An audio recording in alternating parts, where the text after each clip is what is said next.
समझाते रहते थे कि जब कोई मांगने वाला आ जाए डांटना नहीं उसको।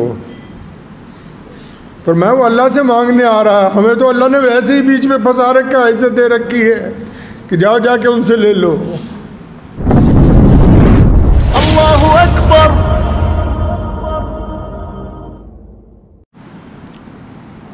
मेरे वालिद मोहतरम, जो कि मेरे वालिद होने के साथ साथ अल्लाह के दीन के शेर हैं, बेबाक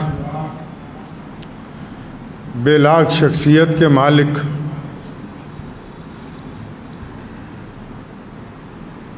और इश्क़ रसूल और इस्लाम में पूरी ताकत के साथ चलने के साथ ज़िंदगी में कभी किसी के साथ उसके मज़हब की बुनियाद पर कि फ़लाँ आदमी मेरे मज़हब का नहीं है, कोई तफ़रक़ा ना करने वाले, मस्जिद के दरवाज़े तक जो लोग भी आए, बिना उनका रंग, उनकी नस्ल, उनका मज़हब देखे हुए, इस नीयत के साथ कि हमारे प्यारे नबी हज़रत मोहम्मद रसूलुल्लाह सल्लल्लाहु अलैहि वसल्लम ने हमें इंसानियत की तहफ़्फ़ुज़ के लिए, इंसानियत की फ़लाह व बहबूद के लिए भेजा है, उस काम को लगे रहें।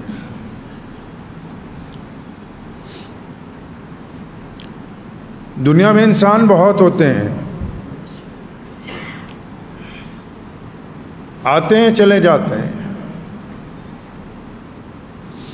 लेकिन कुछ लोग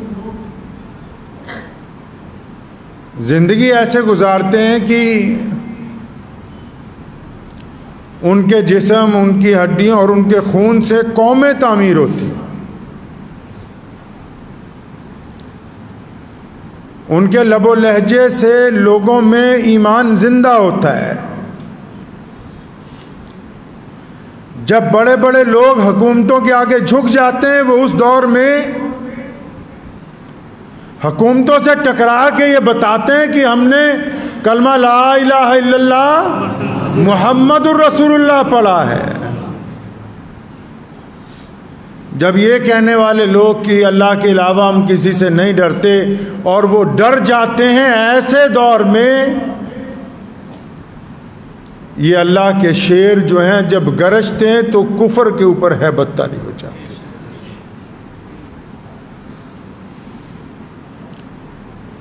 बहुत तकरीरें की ज़िंदगी में मैंने, लेकिन अपने बाप जैसी एक भी नहीं की।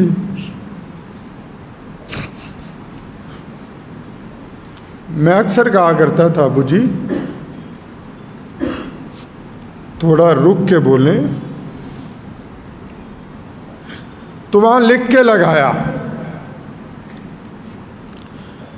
कि खालिद इब्न वलीद रज़ियल्लाहु अन्हु ने फरमाया कि अगर मौत मुकद्दर है तो ज़िंदगी बचा नहीं सकती, और अगर मौत मुकद्दर नहीं है तो ज़िंदगी मौत को गिरा के तुम्हारे पास पहुंच जाएगी।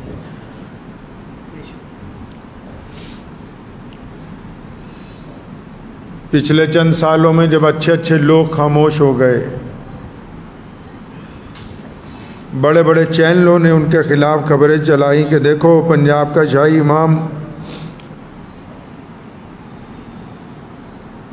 तो मैंने कहा कि ये आपने जो गुफ्तगू की है, फरमाया ये रसूलुल्लाह का हुक्म है कि सच बोलो, हक़ के ऊपर कायम रहो। गरीब की मदद के लिए अगर अमीर की नाराज़गी लेनी हो तो लो, मजलूम की मदद के लिए अगर किसी चौधरी के साथ टकराना हो तो टकराओ। दीन इस्लाम के तहफ़्फ़ुज़ के लिए हमें कहा करते थे कि इस्लाम और मुसलमानों के तहफ़्फ़ुज़ के लिए कभी ये नहीं सोचना कि फ़लाँ अफसर नाराज़ हो जाएगा, फ़लाँ हुकूमत नाराज़ हो जाएगी। कहेंगे जब तक अल्लाह पे यकीन रख के अपनी कौम के लिए खड़े रहोगे, दुनिया की कोई ताकत तुम्हें गिराने वाली नहीं है। रात हम लोग साथ थे जब उनका इंतकाल हुआ। बहुत देर कलमा शरीफ का विर्द करते रहे, दुरूशी पढ़ते रहे। होश आती थी तो मेरी वालिदा को कहते थे वज़ू कराओ नमाज पढ़ लें। सबक दिया अपने साथियों को, अपने बच्चों को, अपने ख़ानदान के लोगों को कि नमाज के साथ ताकत हासिल करनी है। 25 दिन पहले चेन्नई गए हम अब्बू जान को लेके, वहाँ लीवर का ऑपरेशन था। तो डॉक्टर जब करने लगा तो उसने कहा कि आपको थोड़ा सा बेहोशी का इंजेक्शन दिया है, लेकिन आपको पता लगेगा कि हो क्या रहा है, तो आप क्या तकलीफ़ बर्दाश्त करेंगे। तो मैं जब गया मुझे कहने लगे, मैं डॉक्टर को कहा कि तुम अपना काम करो, मैं दुरूद शरीफ पढ़ रहा हूँ। मौत तो मुकर्रर है, लेकिन ऐसे लोग कम होते हैं कि जिनका नाम लेके लाखों लोगों का काम बन जाए। जो करोड़पति लोगों के घर ही ना गए हों कभी और गरीब की झोंपड़ी में बार बार जाते हैं। मुझे याद है अभी पिछले साल की बात है, अबू जान यहाँ बैठे हुए थे, कोई साहब आए बेंगलोर से, यहाँ किसी शादी में आए थे, बहुत रईस आदमी थे। तो अब्बू से मिलने के बाद जब वापस जाने लगे फिर लौट के आए, बाप बेटा बैठ गए। कहने लगे हज़रत मैं ये चाहता हूँ कि आप, आपके बच्चे, आपकी बीवी हमारी तरफ से उम्रे पे जाएं।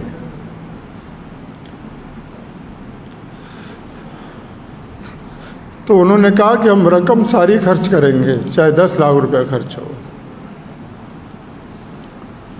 खुश हुए 1 मिनट के लिए, फिर उनके कंधे पे हाथ रखा, फरमाया भाई इन पैसों से जाके किसी गांव में मस्जिद बना दो, हम उम्रा फिर करेंगे जब हमारे पास खुद के पैसे होंगे। ये तमीज़ सिखाई हमें।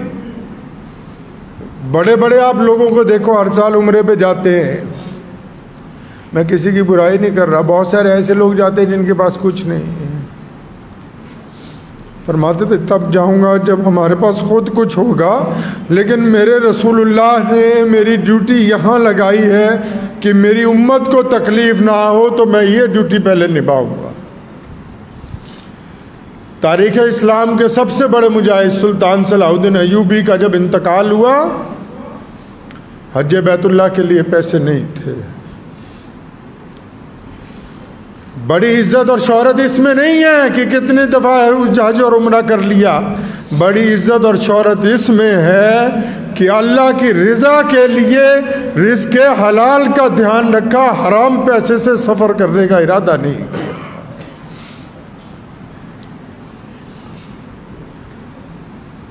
मुझे एहसास है कि वो मेरे वालिद का नहीं इंतकाल हुआ, पूरे पंजाब के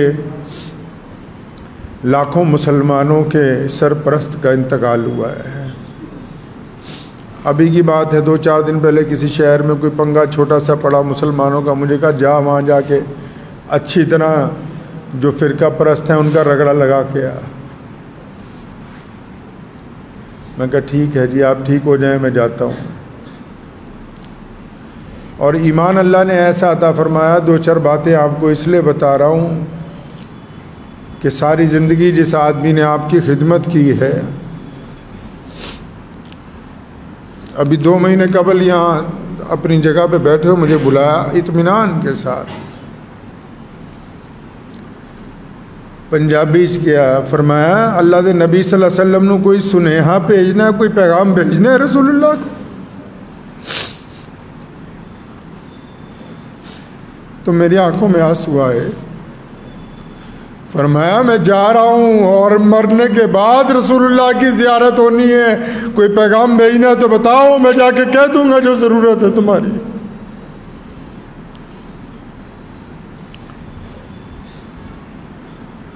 सारी ज़िंदगी शमशीर उठा के हाथ में फिरे। उस दिन चचा मोहतरम को कहने लगे मेरा इंतकाल हो जाए तो साथ में रखना। बेबाक थे ना। कभी कोई वजीर आजम आया तो बिठा लिया उसको कि मैं दुआ कर रहा हूँ तेरे लिए, तो मुसलमान हो जा। कभी कोई चौधरी आके अकड़ गया, कोई बड़े से बड़ा अफसर अकड़ गया, उससे टकरा गए कि नहीं तुम गलत कहते हो। तो ऐसी बेबाकी फिर कही। इंतकाल से 25 दिन पहले मुझे बिठाया, फरमाया तेनू पता मेरा हिसाब नहीं होना। फरमाया तुझे पता मेरा हिसाब नहीं होगा। रोने लगे। फरमाया अबू जी क्यों नहीं होगा? कहने लगे मैं 10 साल का था, मेरे बाप ने मुझे इन मस्जिदों को खुलवाने के लिए लगा दिया। मैं 10 साल की उम्र से अल्लाह के रास्ते में लड़ रहा हूँ और मेरा ही अगर हिसाब होगा तो फिर क्या हो सकता है? पर मैंने ऐसे ही जाना है। मुझे लगा कि मेरा बाप सिर्फ हुकूमत में बड़े बड़े लोगों से नहीं टकराता, इसको अपने अल्लाह और उसके रसूल से मोहब्बत इतनी है ये उन फरिश्तों को भी खातिर में नहीं लाता जो रास्ते में आने के मुंतज़िर हैं अभी। पर मैं 10 साल का था। मेरे बाप ने कहा कोट मोहल्ले की मस्जिद में अजान दे, लोग पत्थर मारते थे।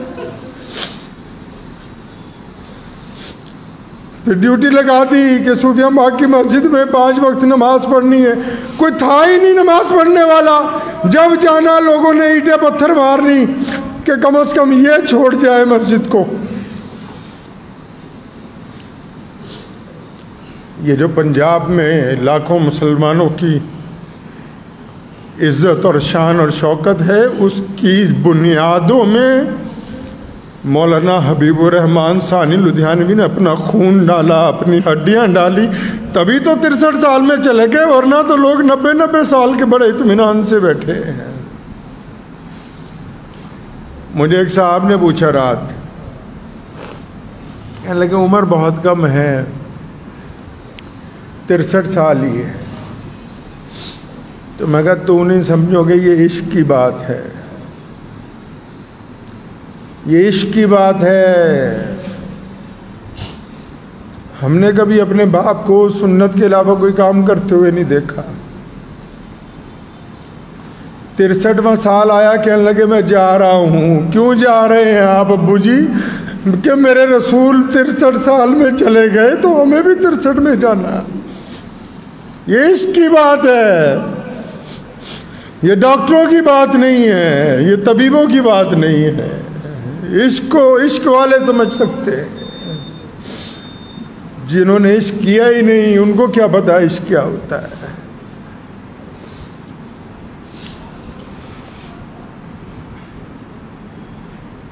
अपने वालिद मोहतरम के इंतकाल के फ़ौरन बाद 30 साल की उम्र में जिम्मेदारी मिल गई।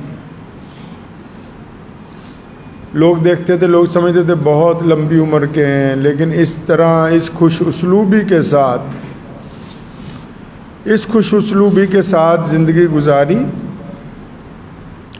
कि हमें भी सिखाया। लाखों लोग आते हैं, हज़ारों लोग पैसे ले लेके कि हज़रत इतने पैसे ले लो, फला अफसर को बस एक फ़ोन करना है काम हो जाएगा।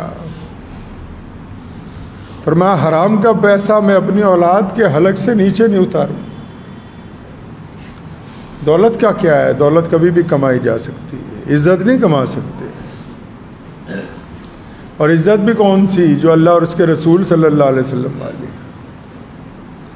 जिसने लाखों लोगों के दिलों में जज्बा पैदा किया, पूरे मुल्क में घूम गए, अकेला पंजाब ने कोई सूबा नहीं छोड़ा जहाँ नहीं गए, तलवार उठाई चल पड़े। ये किस लिए जा रहे हैं? फरमाया मैं चाहता हूँ ये कम से कम इनका ज़मीर ज़िंदा रहे, ज़मीर ना मुर्दा।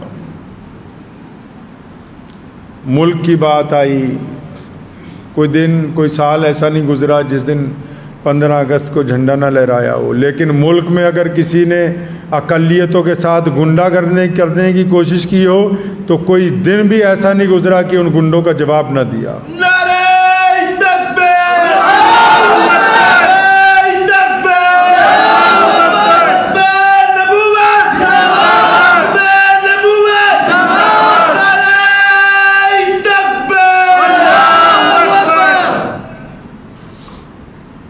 तहरीक ख़त्म नबूवत मेरे परदादा के दादा ने शुरू की।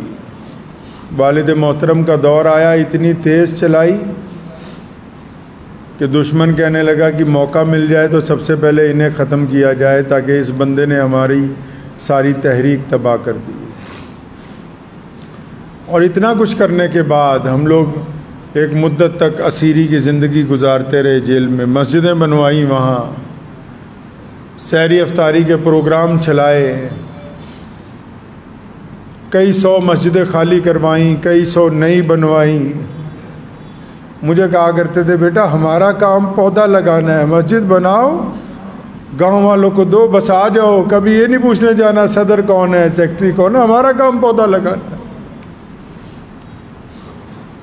बेइंतहा बच्चों को कि तुम पढ़ लो, उन पे रकम खर्च की। मांगने वाले बार बार आते हैं, अब भी आते हैं, अल्लाह उनको आता रखे। कई लोग झूठ बोल के आते हैं, फरमाया जो भी आ रहा है, चाहे झूठ बोल के आ रहा है, सच बोल के आ रहा है। करीब में बैठे हुए किसी साथी ने कह देना कि ऐसे झूठ बोल रहा है, फरमाया चाहे झूठ बोल रहा है, सच बोल रहा है, जो रसूलुल्लाह की मस्जिद तक आ गया, हमारी जिम्मेदारी है कि खाली ना जाए वो। हम कौन होते हैं दूसरे का हिसाब लेने वाले कि वो सच बोल रहा है कि झूठ बोल रहा है। मैं पूरा मुल्क घूमा हूँ ख़त्म नबूवत की तहरीक में, पूरा पंजाब घूमा हूँ। जाता था तो मुस्तकीम भाई बैठे हुए हम लोग, हमें पता था भी पीछे हमारे एक बहुत बड़ी ताकत मौजूद है, जहाँ मर्जी उठे चल पड़े, बस जिससे दिल चाह टकरा गए। खुदा की कसम ऐसे ऐसे गुंडों को सरनगू किया कि लोग अंदाज़ा नहीं लगा सकते, बस इसीलिए कि पीछे हमारा बाप बैठा हुआ है।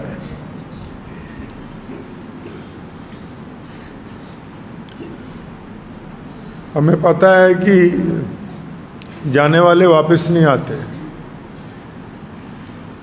प्यारे रसूल सल्लल्लाहु अलैहि वसल्लम ने हमें बताया है कि अल्लाह की मर्ज़ी,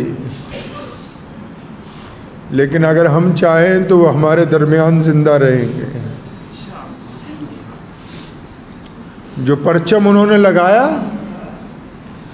अगर इसको हम ज़िंदगी के आखिरी सांस तक कायम रखें तो वो हमारे दरमियान है।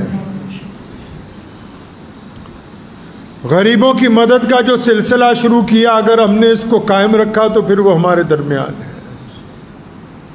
मस्जिदों की आबादकारी का सिलसिला जो उन्होंने शुरू किया, अगर हम उसको जारी रखते हैं तो फिर वो हमारे दरमियान है। तहरीक ख़त्म नबूवत को अगर हम जारी रखते हैं तो फिर वो हमारे दरमियान है। और मैं आपको यकीन दिलाता हूँ, मैं किसी काबिल तो नहीं, बहुत गुनहगार आदमी हूँ, लेकिन आप यकीन रखें कि जब तक मैं, मेरे साथी, हम लोग ज़िंदा हैं तो इस मिशन को इंशाअल्लाह ख़त्म नहीं होने देंगे। और जब जाएंगे ना तो इसको मजबूत हाथों में दे के जाएंगे इंशाअल्लाह। जिस तरह हमारे वालिद ने एक मजबूत फ्रंट लाइन तैयार की कि कोई परवाह नहीं है। सिखाते कैसे थे ये भी आपको मैं एक मुख्तसर सा किस्सा सुना दूँ। एक दफ़ा बहुत बड़ा पंगा पड़ गया, कोई मसला नहीं हल हो रहा था। मैं आया घर पे, अब्बू जी मैं कहा मसला हल नहीं हो रहा, कैसे करना चाहिए आप बताएं। 2 लफ्ज़ों में, पुरानी बात बता रहा हूँ आपको, 2 लफ्ज़ों में कहने लगे ऐसा है, जो मेरे मरने के बाद करना था वैसे करो। मतलब कि मैं ये नहीं देखना चाहता कि तुम नाकाम वापस आ रहे हो, और ये भी नहीं देखना चाहता कि तुम लोगों से पूछते रहो कि अपने मुसलमानों का तहफ़्फ़ुज़ कैसे करना है, इन मसाजिद का तहफ़्फ़ुज़ कैसे करना है, इन गरीबों के घर तक खाना कैसे पहुंचाना है। पर मैं, अगर मैं नहीं होता फिर कैसे करते। तो मैं चुप हो गया। मैं समझ गया कि अब हम ये समझा रहे हैं कि ऐसे करके दिखाओ कि जब अगर मैं नहीं हूँ तो तब तुम मेरा काम कैसे चलाओगे। दूरअंदेश भी थे। मेरी बड़ी बहन अमेरिका में रहती, उनके बच्चे पढ़ के यूनिवर्सिटियों से फारिग हो रहे हैं, तो उसको कई दफ़ा फ़ोन पे कहा, फरमाया तो बेटा जब आएगी मैं मिलूँगा नहीं।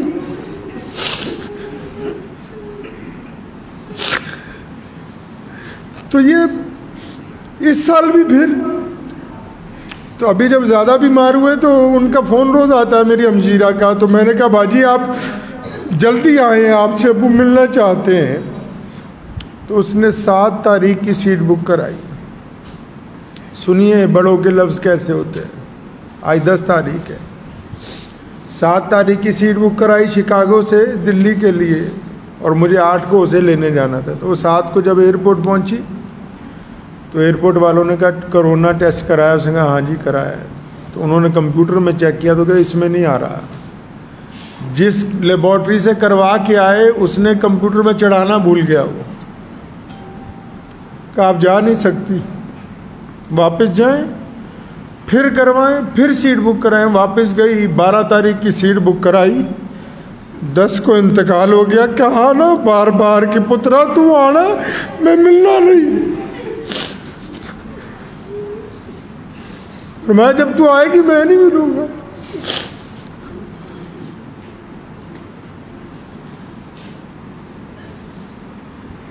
अक्सर हमें समझाते रहते थे कि जब कोई मांगने वाला आ जाए डांटना नहीं उसको।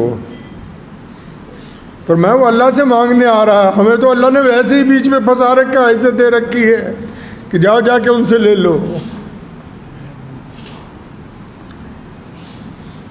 बाज़ औक़ात हम नहीं होते थे, कहीं सफ़र पे चले गए, कोई गरीब मुसलमान आ गया, कोई काम पड़ गया तो खुद ही उठा के सीधा ही थानेदार को फ़ोन करते हैं। बाद अफसरान परेशान हो जाते, भाई शाही इमाम साहब का आज सीधा फ़ोन आया, क्या बात हो गई। कितने गैर मुस्लिम दोस्तों को फ़ोन करके उनकी खैरियत पूछनी। खाना खाने बैठते थे, खुद बाद में खिलाते, अपने मातहत जो साथ में बाहर जाते सिक्योरिटी वाले की पहले उनको खिलाओ। कुछ बेहतरीन पके तो जितने गैर मुस्लिम जानने वाले कि भाई उनके घर भिजवा दो पहले। उन लोगों के लिए दुआएं करते रहे जो उनके लिए बद्दुआएं करते रहे।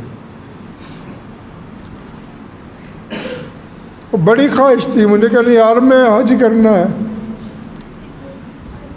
तो सिर्फ उम्रे पे एक दफ़ा जा सके। हुआ वो यूं कि इंग्लैंड जा रहे थे तो मुझे कहने लगे उम्रा करना है। मैं हम दिल्ली गया तो पता लगा उम्रे का वीज़ा नहीं मिलता हज के दिनों में। अम्बेसी वालों से मैं मिला, वो कहते वीज़ा नहीं मिलेगा। तो मेरे दादा मोहतरम शाह सऊद अव्वल के दोस्त थे जो सऊदी अरब का बादशाह है, जो अब जो बादशाह है उसके दादा दोस्त थे। यार तुम हमें इजाज़त ही नहीं देते हो। उन दिनों में जब आम लोग नहीं जा सकते तो मेरा एजेंट कहता था नहीं मिलेगा। तो शाम को वीज़ा लग के आ गया और रात को बैतुल्लाह में पहुंच गए अल्लाह के फजल करम से, ताकि ये सीधे रास्ते पे कायम रहे। ये उनकी बातें आपको इसलिए सुना रहा हूँ कि आज जिस मुकाम पे हम बैठे हैं ना, जिस जाहो जलाल और इज़्ज़त के साथ पूरे मुसलमान पंजाब के खड़े होते हैं, तो अगर हम उनका सबक भूल जाएंगे तो सब कुछ हाथ से छूट जाएगा। एक बात समझाई, मैं आपको भी बताता हूँ। फरमाया किसी मुसलमान की बुराई नहीं करनी।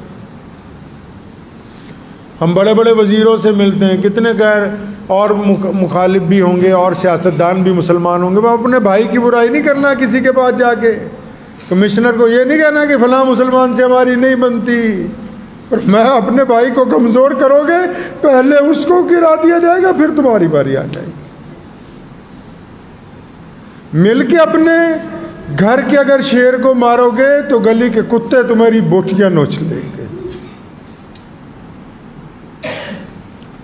इत्तेफाक का सबक पढ़ाया, इत्तेहाद का सबक पढ़ाया। जिस दिन लॉकडाउन लगा पहला, तो मुझे कहा कि एक तो ये सड़क हमारी घर की, एक जहाँ हमारा घर है हबीब रोड पे, वो हमारी घर की। कहने यार जितने लोग रहते हैं ना उनको जाके कहो, हालांकि सब मालदार हैं,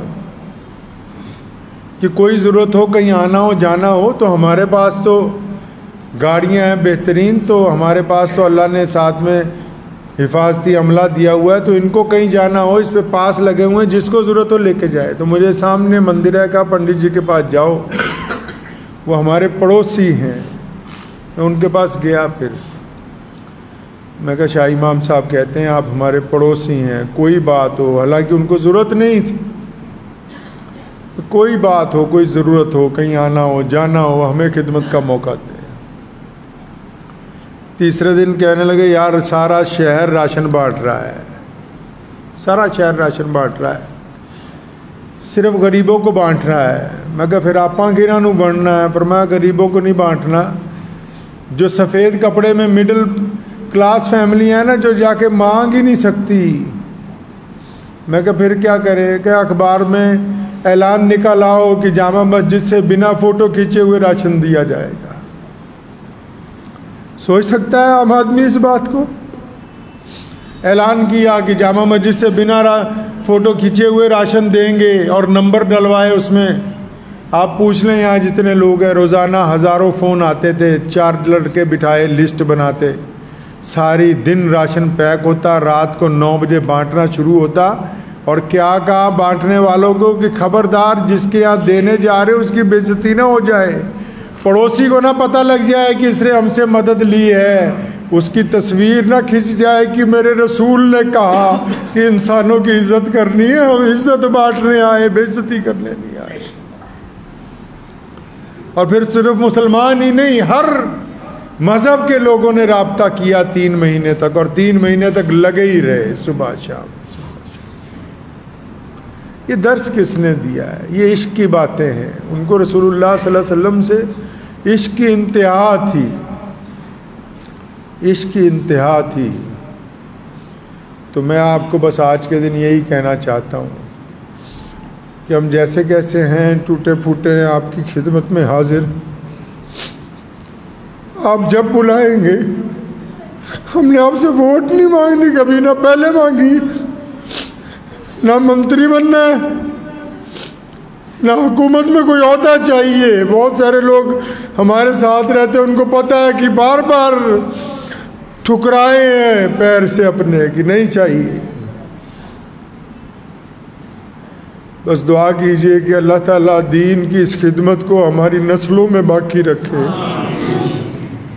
और अल्लाह ताला उस वक्त तक हमें कायम रखे जब तक इसको अगली नस्ल में मुंतकिल ना कर दे, और अपने वालिद मोहतरम के मिशन को कायम और दायम रखें। और मैं भी आपको यकीन दिलाता हूँ कि इंशाअल्लाह कुछ हो जाए मिल्लत इस्लामिया के लिए, गरीबों के लिए, मुस्तहिक लोगों के लिए। जिस तरह शेर इस्लाम मौलाना हबीबुर रहमान सानी लुधियानवी काम करते आए, हम उसी तरह तो नहीं कर सकते, लेकिन उनकी नकल करते हैं। और अगर किसी भाई को कांटा भी चुभ गया तो हस्बे रिवायत रात के अंधेरे में उठ के उसके घर तक पहुंचेंगे। कुछ हो सकता है, लेकिन ये जो परचम लगा हुआ है इसको सरनगू नहीं होने देंगे इंशाअल्लाह। वक्त भी हो गया है। ज़रूरी ऐलान ये है कि अबू जान की नमाज जनाजा 8 बजे होगी यहीं पे बाहर। 8 बजे इसलिए रखी है कि जुमे का दिन था, तमाम मस्जिदों में जुमा होना था। पहले इरादा था ज़ोहर में करेंगे, तो तमाम हज़रात 8 बजे इंशाअल्लाह ताला आ जाए और तदफीन यहीं पे उनके वालिद मोहतरम के साथ मस्जिद के अहाते में होगी। उनको खिराज अकीदत तो यही है बस। मेरे दादा मोहतरम का 24 रमज़ान को इंतकाल हुआ, तो इंतकाल से पहले